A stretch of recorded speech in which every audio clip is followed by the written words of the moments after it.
Wilbur hurriedly extended his hand and greeted, "Nice to meet you, Mr. Campbell." That person was the head of the Carden province, Orrin Campbell. He was in his 50s and still full of vigor despite his age. His position indicated a bright future ahead. Orrin was very polite and quickly shook Wilbur's hand.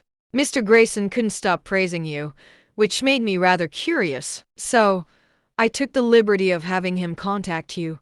I hope you don't mind that." He was extremely humble as a high-ranking figure in the province. He could easily order people around wherever he went because of his position and had squads of special agents to protect him. People welcomed him wherever he went. His humble demeanor surprised Wilbur. "When did I become so powerful that someone like Orrin Campbell treats me with such politeness and humility?" Wilbur wondered. He was unaware, but Benjamin told Orrin everything that happened. He praised Wilbur like he was a demigod. Orrin would dismiss it if it were anyone else. However, Benjamin was one of the founding fathers of Dasha. He was a legend whom everyone would greet respectfully. Benjamin's physical recovery was also an undeniable fact. His recommendation and his astonishing recovery made Orrin develop a sense of respect for Wilbur. He had a high-rank position, but advancing further was a difficult task. The situation would be different with a recommendation from Benjamin. Benjamin did not have the final word, but even the capital would have to consider his opinions carefully. That was why Orrin was humble and brought his son along. Orrin shook hands with Wilbur.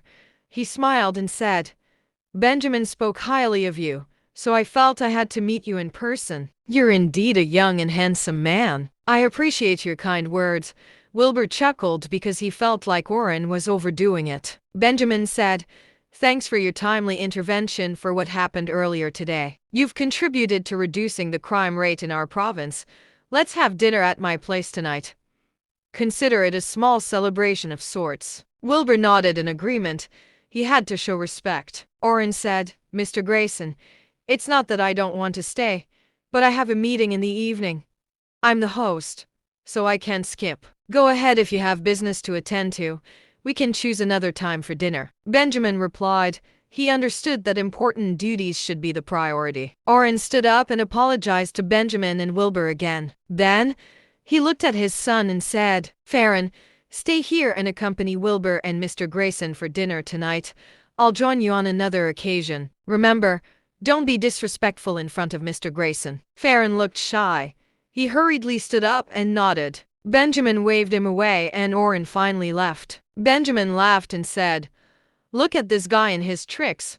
He just wants you young folks to interact more. Seriously." Wilbur had a sudden realization. However, he wondered if Orrin overestimated him. Farron suddenly switched up. He went from looking shy to taking out a pack of cigarettes. He passed a cigarette to Wilbur and grinned. He asked, "Bro, want one?" Wilbur was stormed. Farron was the most important man of his generation in Carden province. It was without question that he was born with a silver spoon. His father was polite because of Benjamin, but for Farron to be so friendly was rather out of character for an elite member of society. Wilbur silently accepted the cigarette and glanced at Benjamin. Benjamin chuckled and said, "Go ahead and smoke without worries. I'd want one too if that girl wasn't watching me so closely."